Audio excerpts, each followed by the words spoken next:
Bonjour. Sur mon dernier post qui demandait à mes patients de poser des questions sur les injections de graisse, il y a eu énormément de questions. Donc je vais essayer de vous répondre et de répondre à tout le monde à travers ce petit vidéo et de répondre à chacune des questions que j'ai. Le nanofat grafting est une technique révolutionnaire. Le nanofat, c'est l'injection de cellules souches et de facteurs de croissance provenant de la graisse. C'est de la médecine régénérative, c'est-à-dire que l'on n'est plus là pour rajeunir, mais on est là pour régénérer les tissus. L'injection de graisse est une technique où les résultats sont permanents parce qu'il s'agit d'une véritable greffe. Ça tient beaucoup plus longtemps dans les zones profondes, quand on injecte profondément au niveau du contact osseux, un petit peu moins longtemps dans les zones soumises à la mimique et au mouvement, c'est-à-dire les sillons nasogéniens, les rides du front, les rides intersourcilières, etc.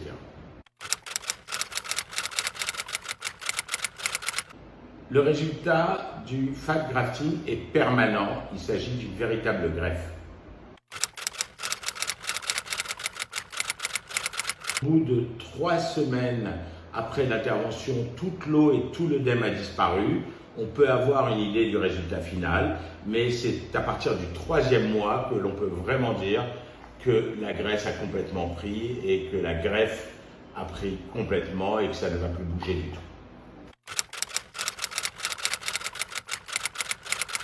La durée de la convalescence est à peu près d'1 semaine et dans les cas où on injecte plus, il faut compter une dizaine de jours.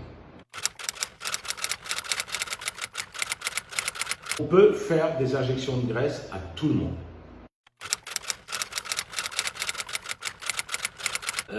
Les prix sont donnés après une consultation ou une téléconsultation afin de donner un devis précis parce que le temps opératoire est complètement différent, ça dépend vraiment de ce qu'on fait, est-ce qu'on fait que les cernes, est-ce qu'on fait tout le visage en médecine esthétique, etc. Il faut compter dessus les frais cliniques, les frais d'anesthésiste et les honoraires du chirurgien qui dépendent évidemment du temps opératoire. C'est mieux de le faire pendant un lifting parce que d'abord on va utiliser les suites du lifting en même temps que les suites de l'injection de graisse et c'est mieux de le faire pendant parce que l'association lifting-lipostructure donne les résultats les plus harmonieux et les plus naturels. Bien sûr que l'injection de graisse et le prélèvement se fait dans la même journée, ça veut dire que tout se fait en même temps, on prélève la graisse, on la prépare, on l'injecte, on peut faire une blépharoplastie en même temps, on peut faire un lifting en même temps, mais tout est dans le même acte opératoire.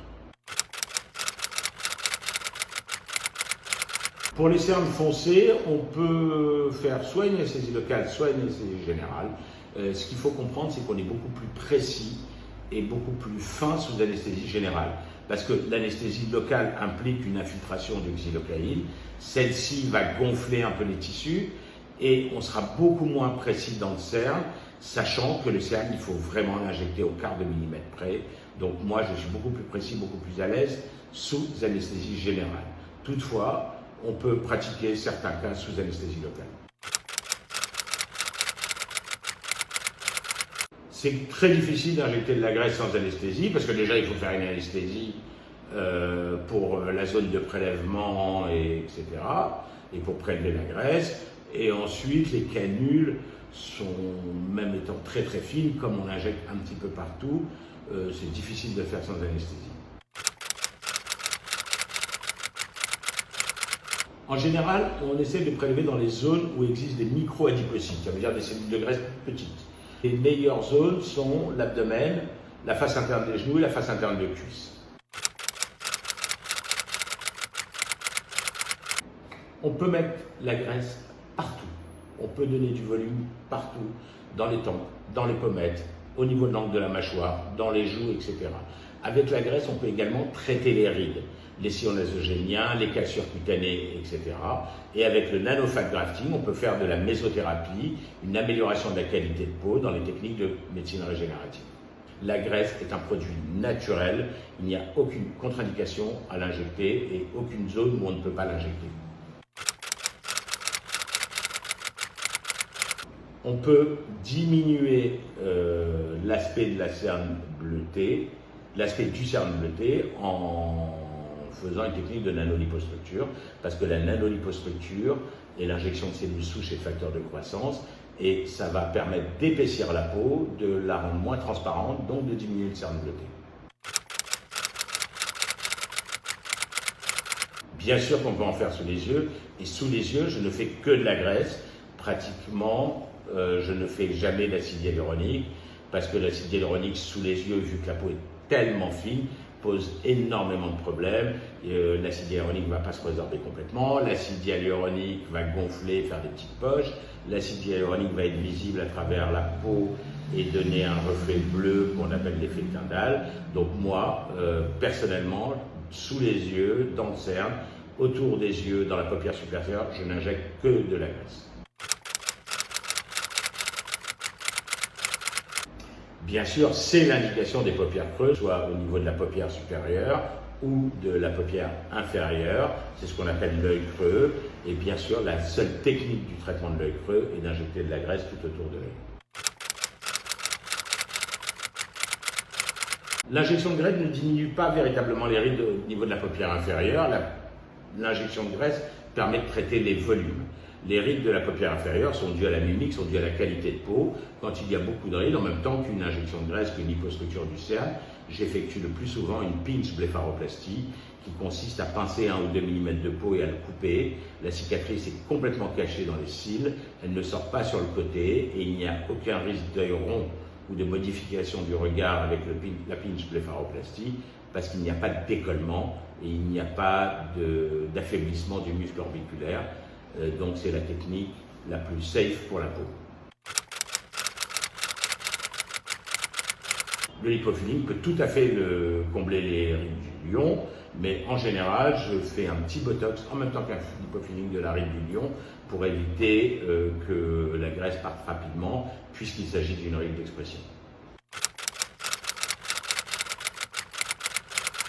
Alors, malheureusement, j'ai répondu à une question précédente, l'acide hyaluronique ne se résorbe pas complètement dans le cerne. Donc, si j'ai l'habitude d'examiner un cerne et de voir s'il reste de l'acide hyaluronique, et avant l'injection de graisse, je pratique un traitement avec une antidote qui s'appelle la hyaluronidase pour éliminer tout l'acide hyaluronique afin de pouvoir injecter de la graisse. L'erreur serait de mélanger l'acide hyaluronique et la graisse, parce que comme je vous l'ai dit précédemment, l'acide hyaluronique est une sorte d'éponge qui prend l'eau, et si on crée un micro-traumatisme en injectant de la graisse, l'acide hyaluronique va gonfler. C'est possible d'enlever la graisse quand il y en a trop, surtout quand il y a des microkystes et des boules, mais c'est assez compliqué parce que la graisse injectée est collée au tissu, au muscle, elle est assez adhérente, mais c'est tout à fait faisable.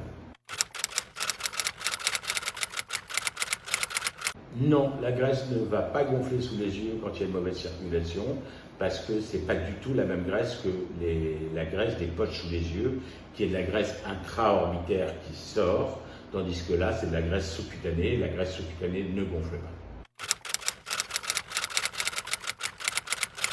Ce n'est pas réversible. Si on injecte trop de graisse dans les cernes, on peut se retrouver avec un excédent de graisse au niveau du cerne.